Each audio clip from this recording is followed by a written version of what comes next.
How's it going, everyone, and welcome back to another FPL GW video. Now, Gameweek 14 has come and gone in the blink of an eye, and before we can even catch our breath on what's gone on in Gameweek 14, it's already time to select our teams for Gameweek 15. And with under 12 hours to go until the Gameweek 15 deadline, I had two options really. Either make a video with no animation, no graphics, or make no video at all. And I thought it would be best to make a video so that we can chat about my thought process going into Gameweek 15 and what's my plan going forward with 2 free transfers available this game week. So let's hop on over to the official FPL website. Starting with a quick look at my Gameweek 14 team, and there isn't too much to speak about other than the King delivering again, and thank God I ended up going with the King as captain. I did consider captaining Kane on a gut feel, and thankfully I listened to the better part inside of me that told me, go with the logic. Liverpool are the team that are scoring for fun at the moment, scoring at least 3 goals per game in the league, and Salah has only blanked in 1 game all season, and even in that game he scored an offside goal. It was the game against Burnley, by the way. I think that was in Gameweek 2. So yeah, I was very fortunate that I decided to go with logic. I know quite a few of you went with Kane as your captain. Don't beat yourself too much about it. You know, it was quite a nice gut call. It just didn't work out in your favor. Things will be better soon. So just trust yourself, back yourself. It's those decisions that, you know, we actually love about FPL when they come off really well. So don't give up. So yeah, besides Mo killing it for the team, Jota scored as well as Smith Rowe, which was a nice bench jam for me. Now, some of you may call it lucky. I don't think so. I prepared my team in such a way that I had quite a strong bench for the inevitable rotation as well as injury in the festive period. I started Reece James, knowing that he could very well not play at all this past game week, and he didn't, with Smith Rowe coming into my team. So yeah, nothing else to talk about really from the rest of the team. They all did quite shit, and I dropped in rank from about 7.9k, say just under 8k in the world, to 12.7k. Not very ideal, but not the worst drop ever, if I'm being honest. I've seen much bigger drops on Twitter as well as other social media platforms, so I'm still in a fairly good position to finish in triple digits this season, which is my overall aim. And the main aim is to win FPL, which you should all be trying for. It makes it more fun in my opinion. So yeah, this is my team at the moment, and I have 2 free transfers available. I have, I think, 1.1 in the bank. Yes, I do, and I'm just a bit stuck at the moment. As crazy as it sounds, if there was a bit more doubt on Reece James going into this game week, I knew exactly what I was going to do. So with 2 free transfers, I'm not the type of manager that will ever burn a free transfer. So it's something I'm not considering at all. So if Reece James was still a doubt for the game week, which he isn't anymore, he will likely play, I would have brought in Reguilon for him, as well as Phil Foden. Would I have been able to? Yes, I would have. Yes. So I would have brought in Reguilon and Foden into my team with my 2 free transfers, making it quite simple. I would have played so Kane, Antonio, Adam Armstrong, Smith Rowe, Foden, Salah, Jota.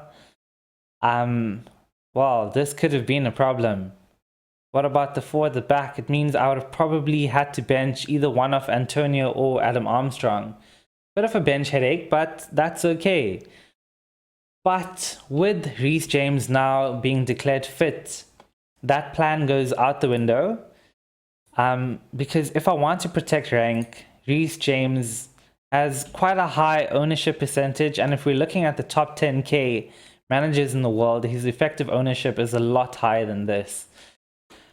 So if I want to protect rank, I will keep Reece James in. My only problem is with having Reece James now for 2 game weeks, this will be the 3rd game week. I feel like I've missed the train with him. I've missed every haul that he's had. I considered bringing him into my team in Game Week 9 and I didn't. Yeah, slight regret with that, but that's okay. That's FPL. Different players perform at different times. I just think I may have missed the boat with him. And the fixtures coming up aren't the very best, but Chelsea have been solid defensively. And if you're going with someone like Reece James and Marcus Alonso, I mean, a clean sheet is kind of like a bonus, right? You want them for the attacking returns.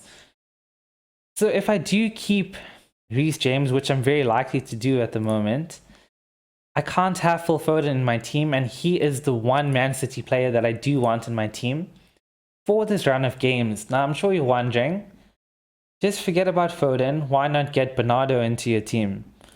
Well, he's another player that I feel I definitely did miss the boat with. Bernardo Silva, as great as he is performing, I feel like he's due a rest. He's played 90 minutes. He's played every single minute in a Man City team from Game Week 6 until right now. I feel like he's due a rest, although he has been Man City's best player. Their squad is more than capable of doing without him for a game or for 60 minutes or whatever it is. And I would think that Phil Foden would slot back into the team after Pep has confirmed that he's fit, and the only player not available at the moment is Ferran Torres. So yeah, Foden is the player I want into my team, not Bernardo, not Gundogan. The issue is the price though. So how do I get Phil Foden in if I'm not selling Reece James for Reguilon? Well, the other option would be is to get a bench fodder up top. I have 5.1 mil to spend. I would likely not spend like 5 million on a player that I'm not going to bank on ever. So I would go for bench fodder like Davis. My only issue with this is that it weakens my bench completely. And over this festive period, I don't want as many bench fodder as this team would give me. So yeah, I've got 5 at the back. Sure, they all may play, but what happens in the event where you're going to get Marcus Alonso, Reece James, and Cancelo all benched in the same game week? Then what do? You're relying on 3 players from your bench. And who would that be? Douglas Luiz? Okay, he did get an assist last game week that I did miss on. Okay, fair enough. Maybe we could get him, but I'm expecting 2 to 3 points there. You're going to get Davis with a solid 0 points. Let's be honest with that. And Livramento. Can you count on him for a clean sheet every game week? I don't think so. I feel like a lot of managers have missed this run where he was consistent over quite a few game weeks. I definitely missed that run where I had him on my bench every game week. So yeah, I don't quite like this, but what I do know is that I want Phil Foden into my team for this game against Watford. So what's the next option then? If I don't go ahead with this or the Reece James going out for Reguilon and bringing Foden in, then I would use just one transfer for the game week, because I do like the Smith Rowe and Gallagher rotation. They both have quite decent fixtures and they rotate quite nicely all the way until game week 20 and even further. So Gallagher has nice fixtures. Smith Rowe has nice fixtures as well. So I would even be tempted to play the both of them. And a player I do want, but not from this game week, I want him from game week 16, is Josh King. Now I could go straight to him today, right now, as I'm typing this his name into the search bar. Josh King could go straight into my team and I'd have 1.4 in the bank. The issue is what happens this game week, this immediate game week. Do I now bench Josh King or do I bench Gallagher? Both could easily haul. The issue is Josh King is against Man City. Gallagher is against Man United. Would they haul? How do you select which one you think is more likely to haul than the other? I would likely go with Gallagher, right? Against Man United. But I don't like I don't like the benching headaches. I don't like, you know, bringing a player in to put them on the bench like Josh King. So yeah, I'm a bit stuck with these 3 moves, but what this option allows for is that I'd only be using 1 transfer, saving another transfer, which means I'd have 2 free transfers available in Gameweek 16, which is always welcome, especially in the festive period. If you can save a transfer, I definitely would always advise for you to save a transfer in this festive period, because we can expect loads of rotation, loads of injury, and with COVID picking up in quite a few countries in the world, a few players could get COVID, like we've seen with KDB recently. So yeah, saving a transfer is a very good idea. What I don't like though is not having Phil Foden into my team by making this move. So yeah, not the most ideal thing. And I can't even bring both Josh King and Foden into my team, so I really don't know what I'm going to do. So if we're planning long term, it's kind of a tricky one, because what I end up doing this game week affects the next game week and the following one. It affects all my moves and I'm just a bit stuck. So what would you do? This is the part of the video where I need your help now. Do I bring Josh King in 1 transfer and save the other one, which is quite the wise decision to do?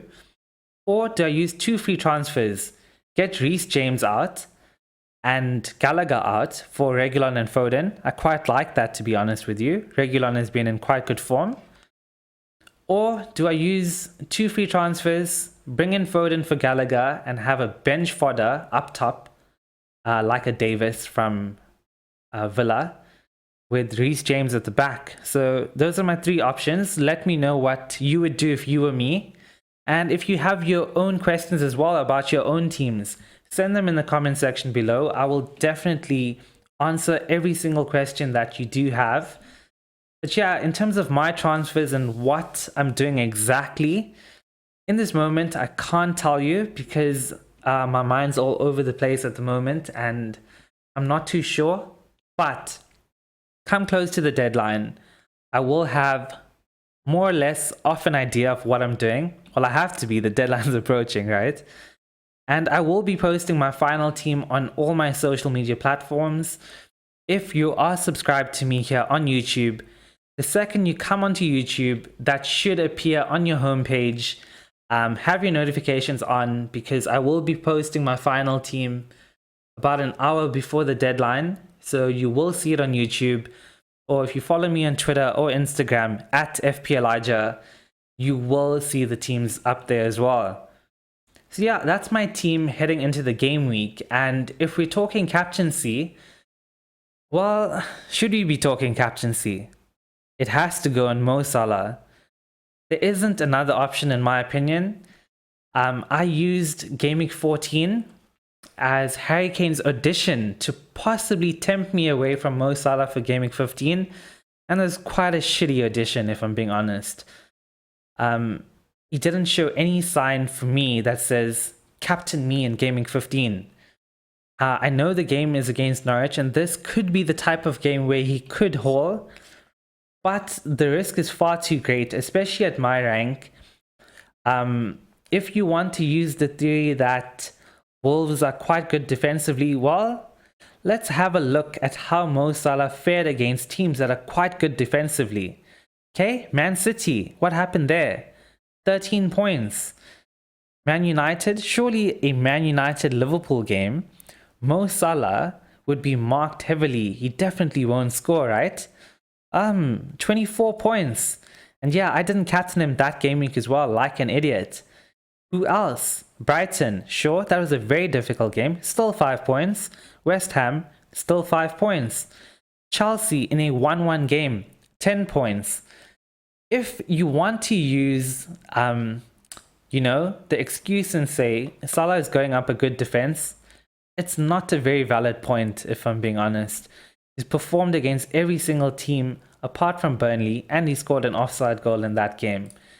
If you want to go ballsy and go with a differential captain, like a Kane, go for it. But say you're going for a ballsy decision, you want to take a punt. That's what we love about FPL, a good old punt. And I actually miss taking a nice old punt on captaincy. Never completely worked for me in the past, but it does work sometimes. I think if you want to stray away from captaining Salah, the next best player would be Jota. If you're looking at Jota's stats per 90, he is one ahead of Mo Salah. So I've also seen quite a few theories as well that when Jota's in the pitch, Salah's attacking output is decreased.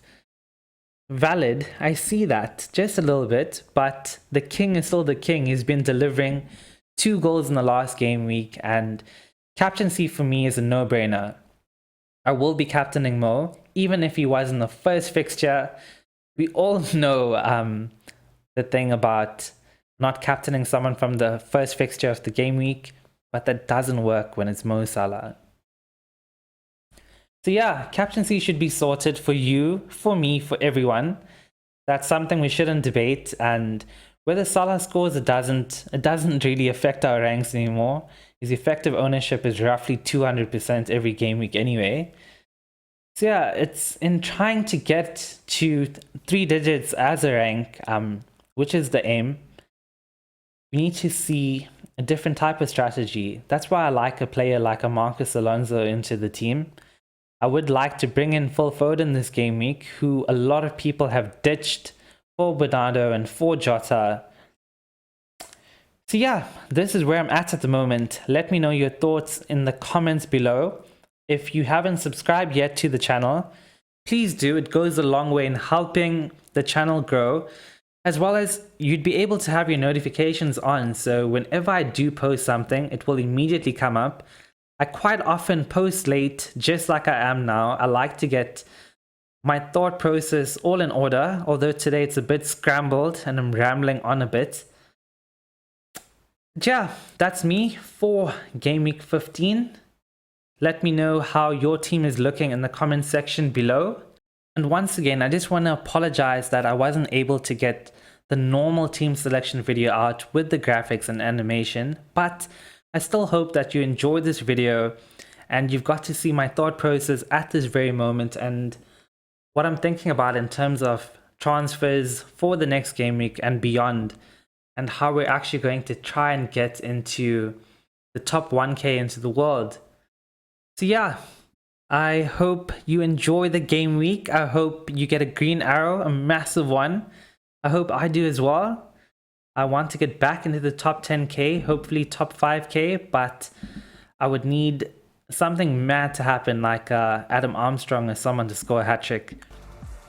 So yeah, enjoy the game week, have fun, good luck, and remember to FPL responsibly.